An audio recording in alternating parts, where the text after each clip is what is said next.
네, 안녕하세요. 오늘 여러분과 함께 좀 깊이 파헤쳐볼 주제는요. 한국 고등학교의 선택 과목, 세계시민과 지리입니다. 이게 단순히 그냥 지리 과목이 아니고 세계를 보는 눈을 키우고 뭐랄까 세계시민으로 성장하게 돕는다 이런 목표가 있다고 하더라고요. 어떤 특별함이 있는지 한번 보죠. 네, 맞아요. 이 과목의 핵심은 학생들이 정말 세계적으로 생각하고 또 행동하는 그런 역량을 기르는 데 있다고 할 수 있습니다. 단순히 지식을 막 외우는 걸 넘어서서 우리가 사는 이 복잡한 세상을 이해하는 어떤 틀을 제공하려는 시도죠. 그 틀이요. 그게 구체적으로 어떤 내용인가요? 제가 자료를 보니까 크게 네 가지 영역으로 나뉘던데 뭐 하나하나 다 설명하기보다는 그 핵심적인 접근 방식 같은 게 궁금합니다. 아, 네, 맞습니다. 그 네 영역을 관통하는 핵심은 사실 연결성하고 비판적 사고 이 두 가지예요. 첫 부분에서는 이제 세계화라든지 뭐 지역의 변화 그리고 세계 시민의 역할 같은 좀 큰 그림을 그리고요. 그리고 지리정보기술, GIS라고 하죠. 이런 실제 문제 해결 도구도 다루고요.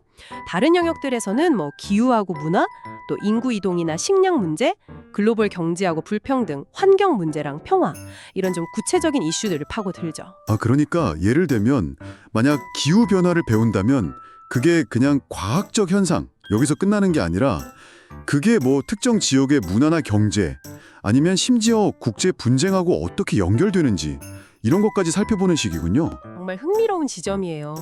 기후가 뭐 인간 생활에 미치는 영향이라든지 아니면 초국적 기업 같은 이런 글로벌 경제 주체들이 만들어내는 공간적 불평등, 그러니까 지역 간 격차 문제요. 또 복잡한 이해관계가 얽힌 지정학적 분쟁의 원인 같은 것들을 이걸 따로따로 보지 않고 하나의 시스템으로 이해하도록 유도하죠. 시스템으로 이해한다. 그리고 비판적 사고를 강조하신다는 점 이게 되게 인상 깊네요. 지속 가능성이라든지 뭐 불평등 해소 같은 약간 가치지향적인 부분도 있고요. 네, 그렇죠. 단순히 현상을 설명하는 데 그치지 않고 우리가 어떻게 살아야 하는가, 이 문제를 어떻게 해결할 것인가 이런 고민을 하게 만드는 거죠. 예를 들면 뭐 지속 가능한 생산 방식이나 생태적인 삶 이런 거에 대한 성찰을 요구하는 식으로요. 특히 그 지리정보기술, GIS 활용한 문제 해결 사례 조사 이거는 상당히 실용적으로 들리는데요. 고등학생 수준에서 이걸 어떻게 활용할 수 있을까요? 좀 궁금하네요. 물론 뭐 전문가 수준은 아니겠지만 그래도 데이터를 시각화하고 공간적인 패턴을 분석해서 문제의 원인을 찾거나 해결 방안을 모색하는 그런 경험을 제공합니다. 예를 들면 뭐 지역사회의 환경 문제를 분석한다거나 아니면 특정 지역의 자원 분포하고 개발 계획이 어떻게 연관되는지 살펴보는 식으로요. 이런 경험은 나중에 학생들이 어떤 분야로 진출하든 이 데이터를 기반으로 사고하는 데 정말 큰 도움이 될 겁니다. 듣고 보니 이 과목에서 다루는 내용들이 정말 현실 세계랑 딱 맞닿아 있네요. 기후변화, 식량 문제, 경제, 분쟁 이런 거 전부 다 우리가 뉴스에서 매일 보는 그런 글로벌 이슈잖아요. 그렇습니다. 그래서 이 과목하고 연계된 진로나 학문 분야도 굉장히 넓어요.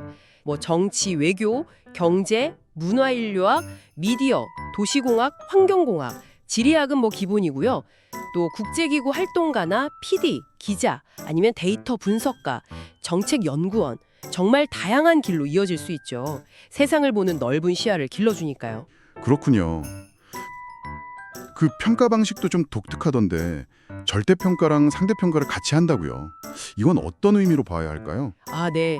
그 성취도 중심의 절대평가, A부터 E까지 주는 거랑 학생들 간의 상대적 위치를 보여주는 석차 등급, 5등급이죠. 이걸 함께 사용한다는 건데요.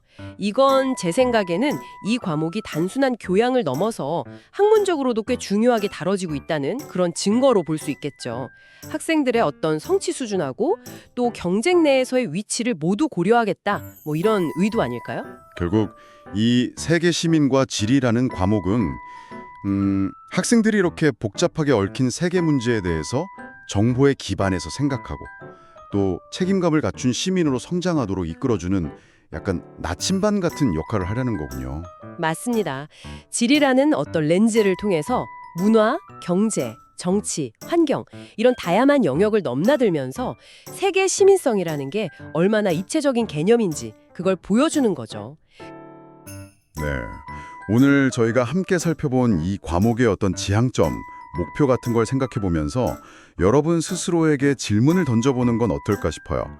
이런 교육을 통해 형성될 우리 미래 세대의 세계관은 지금 여러분의 관점하고 어떻게 같고 또 다를 수 있을까요?